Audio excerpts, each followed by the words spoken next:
TV सुरुवातीलाच एक मोठी बातमी आपण पाहतोय। धुळे सोलापूर महामार्गावर आता संभाजीनगर परिसरामध्ये वाहतूकदारांनी चक्काजाम सुरू केलेला आहे। त्यामुळे महामार्गावर वाहतूक कोंडी सुद्धा झालेली आहे। ट्रक आणि टँकरच्या लांबच लांब रांगा सुद्धा लागलेल्या आहेत।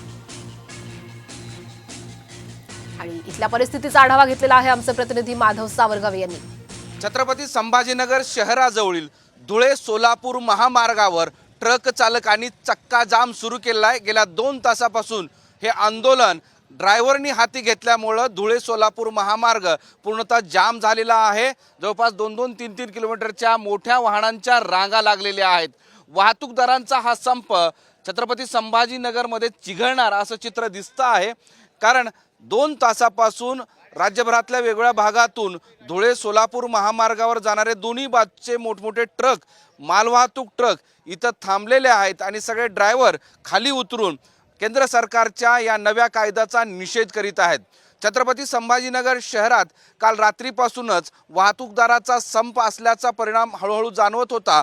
आता ट्रक चालकाने हा मोठा रस्ता अडवून धरल्यामुळं कोणतीही मोठी वाहतूक, मालवाहतूक होत नाही आणि त्यामुळं पुढची अडचण, त्याचे परिणाम अधिक जाणवतील अशी शक्यता दिसते आहे। मोहम्मद इरफानचा माधव सावरगावे, साम टीव्ही, छत्रपती संभाजीनगर।